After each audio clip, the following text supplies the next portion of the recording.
Bolted connection का ये second problem है। इसमें आपसे जो पूछ रहा है, design joint B of a roof truss shown in figure, the member are connected with 16 mm diameter bolt of grade 4.6 to gusset plate 12 mm thick. इसमें आपको जो डायग्राम दिया हुआ है ये आपका बी जॉइंट है। अब बी जॉइंट से बहुत सारे मेंबर कनेक्ट हैं। एक बी ए मेंबर कनेक्टेड है, बी सी मेंबर कनेक्टेड है, बी डी मेंबर कनेक्टेड है और बी ई मेंबर कनेक्टेड है। तो हम पहले गिवन डाटा लिख लेते हैं, फिर क्वेश्चंस को समझेंगे कि कैसे सॉल्व करना। तो गिवन डाटा में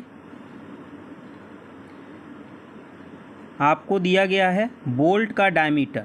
तो डायमीटर जो है बोल्ट का वो 16 mm है। तो होल का डायमीटर कितना हो जाएगा, 2 mm। क्लियरेंस को ऐड कर देंगे तो 16 + 2 18 mm हो जाएगा।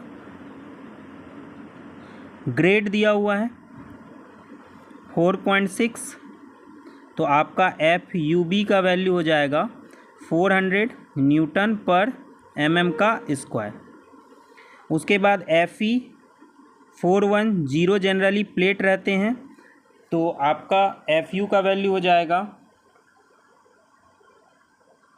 410 Nm का स्क्वायर।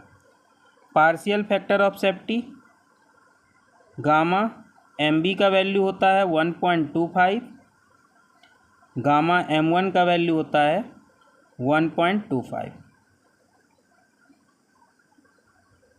इस क्वेश्चन को जब सॉल्व करेंगे तो हमारा जो है जॉइंट बी को डिज़ाइन करना है, और बी जॉइंट को डिज़ाइन करना है तो बी ए मेंबर पे काम करना पड़ेगा, बी सी मेंबर पे काम करना पड़ेगा, बी ई मेंबर के पे काम करना पड़ेगा और बी डी मेंबर पे काम करना पड़ेगा।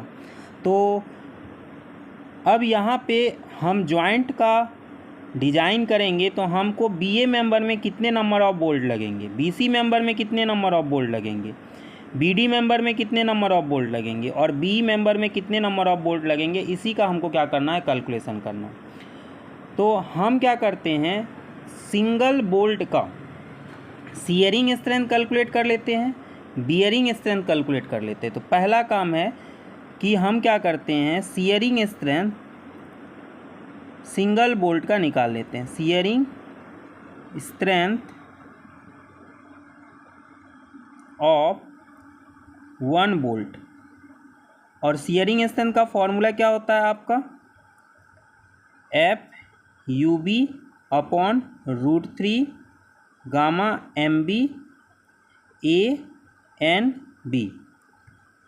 अब यहाँ पे FUB का वैल्यू क्या हो जाएगा, 400 अपॉन √3, गामा MB का वैल्यू होता है 1.25।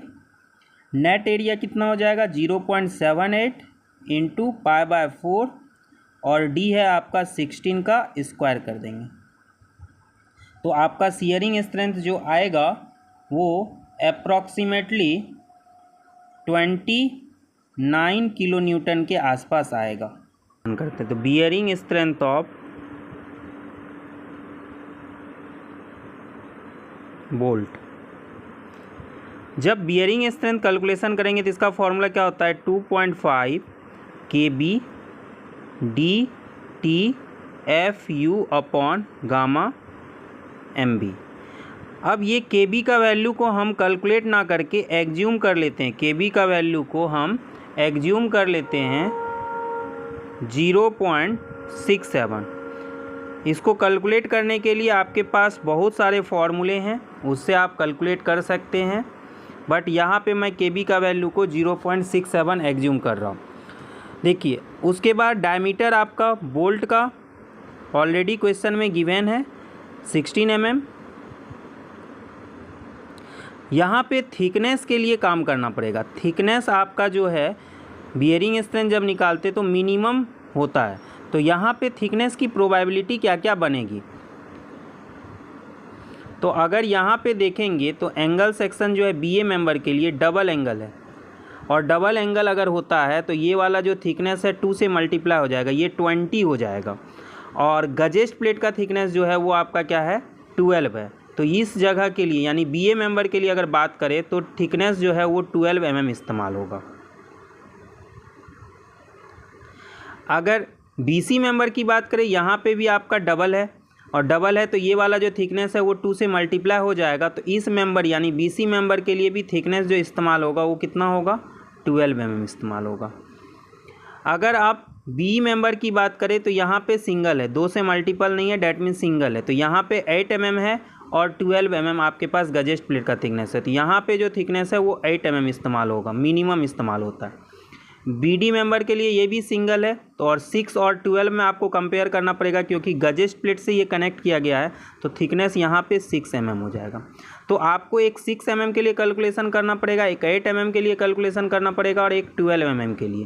तो T का वैल्यू मान लेता हूँ कि 6 mm है, तो बियरिंग स्ट्रेंथ का जो वैल्यू होगा वो हो जाएगा आपका अप्रॉक्सीमेटली 52.74 किलो न्यूटन। अगर T का वैल्यू को मैं 8 mm मान लेता हूँ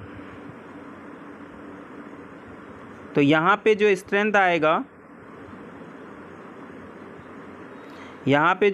आएगा, बियरिंग वाला वो लगभग आपका 70.32। फार्मूला में आप पुटअप कीजिए, वैल्यू ये अप्रॉक्सीमेटली आ जाएगा। और अगर T का वैल्यू को 12 mm रखते हैं तो आपका जो है बियरिंग स्ट्रेंथ आ जाएगा अप्रॉक्सीमेटली 105.48 किलो न्यूटन। ये हमने क्या क्या हर एक सिचुएशंस के लिए बियरिंग और सियरिंग का कैलकुलेशन कर लिया।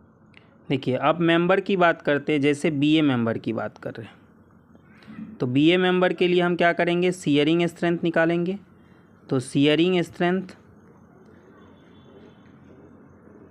इज इक्वल टू, देखिए आपका जो मेंबर BA है यहाँ पे डबल एंगल है, यानी आपका बोल्ट जो है जब मेंबर से कनेक्ट होगा तो एक इस साइड एंगल रहेगा और एक इस साइड रहेगा, तो आपका बोल्ट 2 जगह से फेल हो सकता है।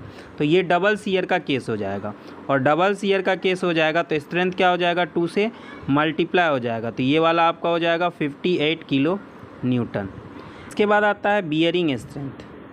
तो बियरिंग स्ट्रेंथ के लिए हमको क्या देखना पड़ेगा कि कौन सा थिकनेस इस्तेमाल होगा। तो अभी थोड़ी देर पहले वही डिस्कस किए थे कि उस मेंबर में डबल साइड एंगल है तो आपका जो थिकनेस है 10-10-20 हो जाएगा और गजेस्ट प्लेट का 12 है। तो जो दोनों में मिनिमम होगा वही क्या हो जाएगा, आपका स्ट्रेंथ हो जाएगा। तो हमने जो कैलकुलेशन किया है वो 12 mm के लिए जो कैलकुलेशन किया है वो आपका आया था 105.48 kilo newton.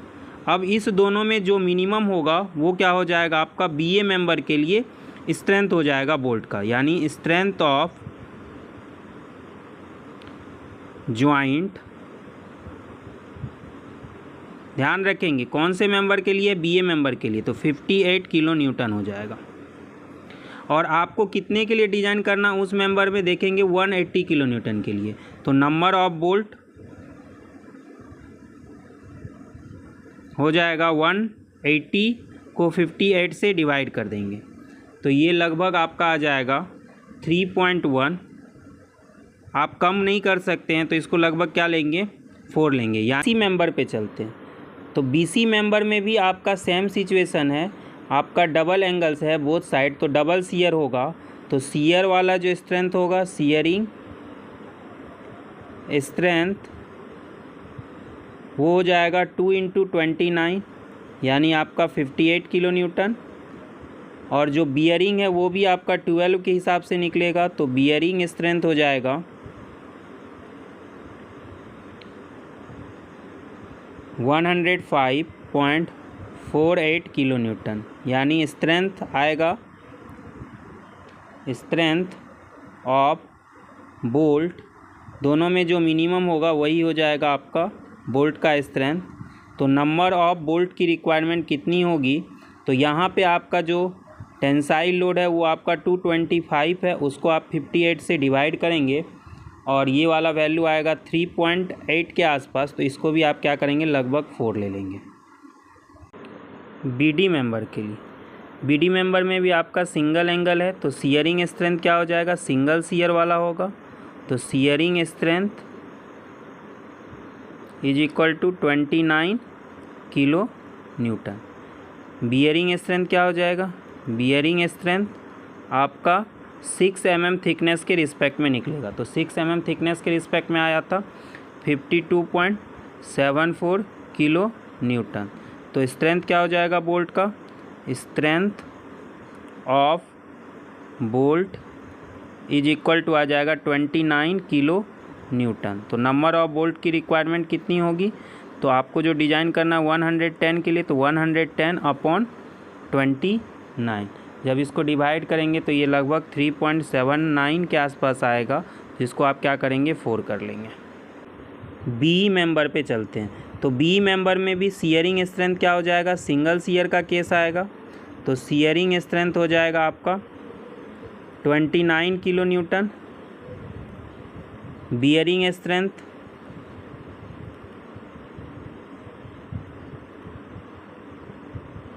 Bearing strength 8 mm thickness के हिसाब से निकलेगा, और 8 mm थिकनेस के हिसाब से जो वैल्यू आया था वो आपका 70.32 किलो न्यूटन आया था। तो बोल्ट का स्ट्रेंथ क्या हो जाएगा? Strength of bolt is equal to 29 kilo newton. तो नंबर ऑफ बोल्ट कितनी ज़रूरत पड़ेगी?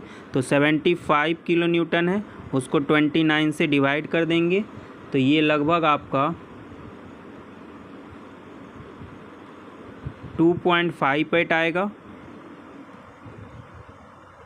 और इसको लगभग 3 के बराबर ले लेंगे।